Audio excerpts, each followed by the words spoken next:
सब लोगों को मालूम है कल माननीय मुख्यमंत्री महोदय का और हरियाणा सरकार के अन्य काफ़ी जो गणमान्य व्यक्ति हैं उनकी एक मीटिंग थी यहाँ पे, और उस संदर्भ में जो व्यवस्थाएं की गई थी उनमें व्यवधान डालने के लिए कुछ लोगों की तरफ से इस तरह की बात आई थी, और हमने उसको बस्ता टोल प्लाजा पे नाका लगा करके रोका है। उसमें हमारी तरफ से उन पे समुचित बल प्रयोग भी किया गया है। तो एक उसकी विस्तृत, क्योंकि इसमें कई तरह की बातें सामने आ रही हैं, कई तरह की भ्रांतियां भी हैं, तो विस्तृत रूप से डिटेल रूप में इसके बारे में बताएं, इसलिए हमने एक प्रेस कॉन्फ्रेंस बुलाई है। मैं सबसे पहले इंसिडेंट से शुरू करना चाहूँगा कि ये जो पूरा का पूरा मसला था कैसे शुरू हुआ, क्या इसमें चल रहा है।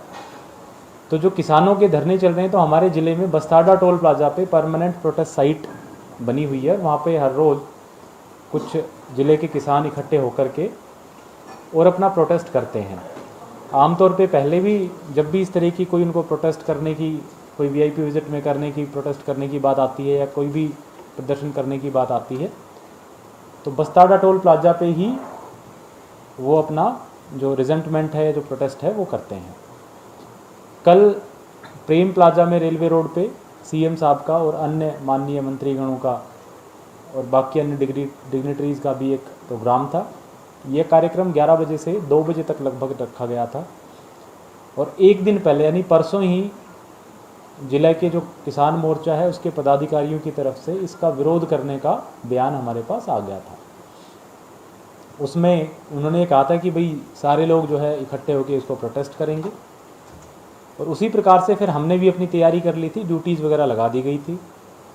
परसों शाम तक लेट इवनिंग आते आते ये बात आई कि ये सारे लोग जो है कलंदरी गेट पर इकट्ठे होंगे, और वहाँ से पैदल पैदल जो प्रेम प्लाजा साइट है, जो प्रोग्राम की साइट थी, वहाँ तक आएंगे और वहाँ फिर जो है प्रोटेस्ट करेंगे।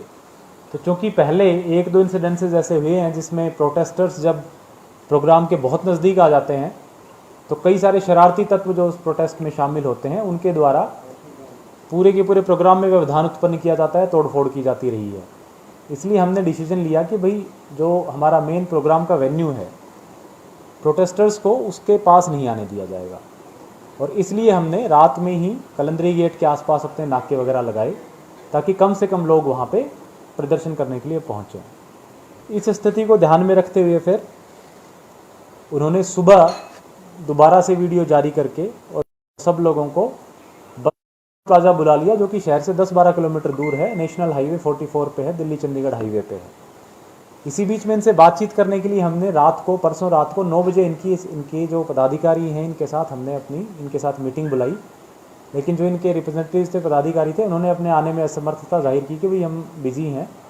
लेकिन फ़ोन से हम रेगुलरली इनसे टच में थे। कल सुबह भी इन सबसे, जो इनके मेन पदाधिकारी हैं, इनसे बातचीत भी हुई थी।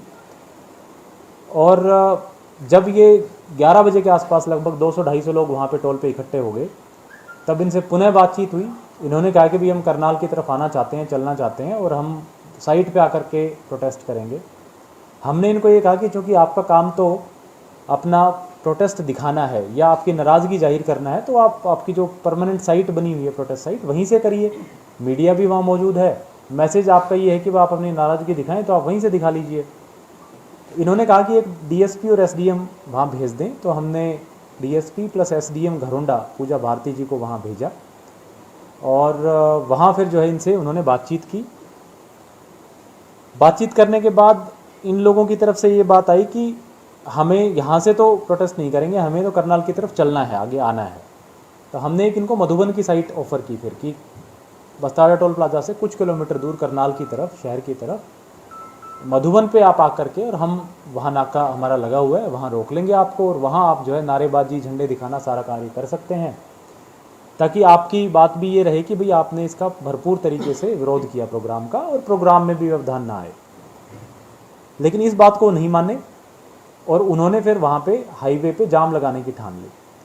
क्योंकि नेशनल हाईवे 44 बड़ा क्रिटिकल सा है, दिल्ली चंडीगढ़ को जोड़ता है, आगे भी कनेक्टिविटी देता है, और नेशनल हाईवे को जाम करना तो वैसे हाईली अनलॉफुल एक्टिविटी है। तो हमने इनको उठाने के लिए पूरे प्रयास किए, इनको वार्निंग भी दी। मैं आपसे वीडियोस भी अभी डीपीआरओ साहब से कहूँगा एक बार शेयर कर लेंगे आपसे, जिसमें टाइम एंड अगेन हमारे जो ड्यूटी मजिस्ट्रेट्स हैं, वहाँ ऑफिसर्स हैं, वो माइक लेकर के इनको वार्निंग दे रहे हैं कि भाई आपकी जो असेंबली है वो अनलॉफुल हो गई है और आप अब यहाँ से हट जाएं, नहीं तो हम फिर बल का इस्तेमाल भी करेंगे और आपको अरेस्ट भी करेंगे।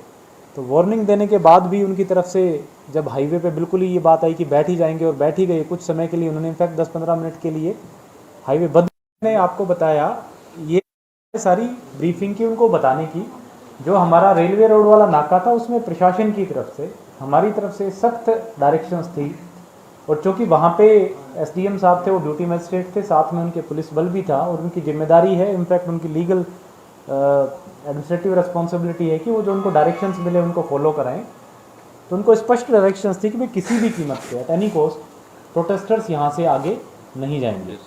और जो उनको डायरेक्शंस दी गई, स्वाभाविक रूप है कि वो डायरेक्शंस और वो ब्रीफिंग उनको फोर्स को भी देनी होती है, ताकि फोर्स के माइंड में भी डाउट ना रहे कि करना क्या है। जैसे मैंने पहले ही कहा कि जो डायरेक्शंस दी गई, जो शब्द थे उसके और उचित शब्द हो सकते थे, और उसके लिए जैसे मैंने कहा कि मैं प्रशासन का मुखिया होने के नाते खेद प्रकट करता हूँ, लेकिन जो इंटेंशन थी वो बिल्कुल क्लियर थी कि एट एनी कॉस्ट, क्योंकि जो तीसरे नाके पे पहुँचेगा वो 2 ऑलरेडी नाके तोड़ के, यानी लॉ तोड़ के ब्रीच करके आया होगा, तो और जो इलीगल एक्टिविटी करके आया होगा, तो उसको किसी भी सूरत में हमने आगे नहीं बढ़ने देना। सो इंटेंशन पे तो बल प्रयोग करना है, डंडे मारने हैं। स्वाभाविक सी बात है कि उनकी जो ब्रीफिंग थी उसका कुछ पोर्शन, कुछ उनका टेलर्ड जो वर्जन है कट करके मीडिया में प्रस्तुत किया गया, जबकि जो उनकी पूरी ब्रीफिंग थी वो नहीं बताई गई कि उन्होंने किस तरीके से फोर्स को प्रॉपर्ली ब्रीफ किया। और उसमें उन्होंने पूरी बात कही है कि अगर हमारे पास प्रोटेस्टर्स आते हैं शहर के अंदर, रेलवे रोड पे प्रोग्राम साइट के पास, तो हम उनको समझाएंगे, रोकेंगे, यहीं बिठा लेंगे, फिर भी नहीं मानते और प्रोग्राम पे जाने की लूटपाट तोड़फोड़ करने की जिद करते हैं, तो फिर हम उन पे बल प्रयोग करेंगे। लेकिन किसी भी कीमत पे हमने इनको रोकना है, क्योंकि आगे कोई और फोर्स नहीं है, कोई और नौका नहीं है, और सीधा वो फिर उस पर प्रोग्राम का जो वेन्यू है उस पर तोड़फोड़ करेंगे। तो इस मामले में उनका जो इंटेंशन था, जो उनका उद्देश्य था, वो बिल्कुल ठीक था। हालांकि जैसे मैंने बताया, शब्द जो थे वो उन्होंने, क्योंकि हीट ऑफ द मोमेंट में और उतना स्ट्रेस में उनके से जो निकले, उसके लिए मैं ऑलरेडी खेद प्रकट कर चुका हूँ। और एक चीज़ सिग्निफिकेंट बात यह है कि उनकी जो ब्रीफिंग है उसका एक्चुअली जो बल प्रयोग हुआ टोल प्लाजा पे, उससे कोई लिंक नहीं है।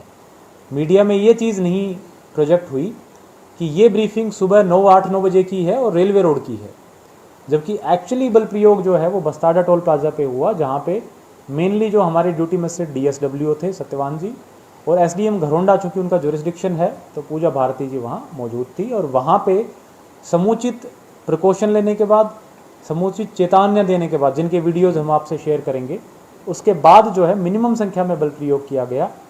और जो मिनिमम चोटें आई हैं किसानों को, उनको फिर हम खुद जो है सिविल हॉस्पिटल लेके आए, ट्रीटमेंट करके शाम तक डिस्चार्ज कर दिया गया। तो इसमें अब अंत में मैं, इससे पहले कि मैं एसपी साहब को भी ब्रीफिंग के लिए कहूँ, मैं यही कहना चाहूँगा, जितने भी किसान भाई हैं, प्रोटेस्टर्स हैं, हम जो यहाँ के किसान नेता हैं उनसे रेगुलर टच में हैं। प्रशासनिक तौर पे हम उनसे हर महीने कम से कम 2 बार मीटिंग करते हैं, उनसे बातचीत करते हैं, फ़ोन पे भी उनसे टच में रहते हैं। तो लोगों से आग्रह करेंगे कि कानून कोई भी अपने हाथ में ना ले, क्योंकि कानून फिर उससे सख्ती से निपटेगा। अगर किसी की भी कोई समस्या है, किसी को अपनी बात रखनी है, हल बातचीत रखने से ही होगा। और जिला प्रशासन के रास्ते हमेशा बातचीत के लिए खुले हैं। कोई भी किसान प्रतिनिधि, कोई भी किसान भाई खुद या उनका कोई नेता कभी भी बातचीत के लिए आ सकता है, और हम समस्त मुद्दों पे बातचीत करने के लिए तैयार हैं। मैं एसपी साहब से चाहूँगा कि जो फोर्स के बारे में एफआईआर्स वगैरह जो देखिए, इसमें जो जैसे मैंने कहा यूज़ ऑफ फोर्स है, उसका उद्देश्य था वो किसी को भी नुकसान पहुंचाना नहीं था। उसका उद्देश्य सिर्फ ये था कि हाईवे जाम ना रहे और हाईवे को किस तरीके से खुलवाया जाए। और उस कड़ी में जितना मिनिमम, न्यूनतम बल प्रयोग है, जितने कम से कम बल प्रयोग से वो हमारा पर्पस सॉल्व हो जाए और हाईवे खुल जाए, उतना किया गया। किस मोड में बल प्रयोग होना है, कितना करना है, किस तरीके का करना है, वो जो मौके के अफसर होते हैं उनकी कॉल होती है। बाहर बैठ के या बाद में बैठ करके एनालाइज करना उचित नहीं होगा। लेकिन जैसे मैंने कहा, न्यूनतम बल प्रयोग हुआ है, इसीलिए आपने देखा भी होगा कि जो किसान हैं, जो 6 लोग हैं, उनको बिल्कुल मिनिमम सी चोटें आई हैं और इसी वजह से शाम तक उनको सबको उनकी इच्छा के अनुसार डिस्चार्ज भी करते हैं। आम जनता परेशान थी रूट को लेकर, उसके लिए कुछ व्यवस्थित तरीके से इंतजाम नहीं थे। सर, रूट के लिए दूध वाले फंसे थे, 3-4 किलोमीटर तक जाम था। कोई बच्चों को, एक लेडीज अपने बच्चे को लेके आ रही है, इतना प्रेशर था कि पॉलिटिकल की वो रास्ते भी बंद कर दिए। कोई किसी तरह के एम्बुलेंस के लिए, डॉक्टर के लिए इसमें बेसिकली हमने एक दिन पहले यानी परसों शाम को मीडिया के थ्रू भी और वैसे भी एडवाइजरी जारी की थी कि जो पर्टिकुलर कुछ रोड्स हैं उसको अवॉइड किया जाए। और फिर भी क्योंकि सुबह कॉल थी कि सारे के सारे लोग कैथल से, काछुआ से, मुनक रोड से रास्तों से आएंगे, तो वहाँ पे सख्त नाके लगाए गए थे। जैसे ही सिचुएशन ईज आउट हुई, जिस भी तरीके से लोगों को निकालना था वो निकाला गया, ज़रूरतमंद लोग थे उनको निकाला गया।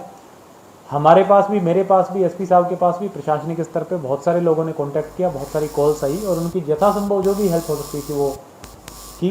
मैं मानता हूँ कि कुछ लोगों को इसमें, क्योंकि जिस तरह की व्यवस्था थी, परेशानी रही होगी, लेकिन फिर भी प्रशासन की पूरी कोशिश थी कि जहाँ जहाँ भी नाके लगे हैं वहाँ ऑल्टरनेट रूट रखे जाएँ।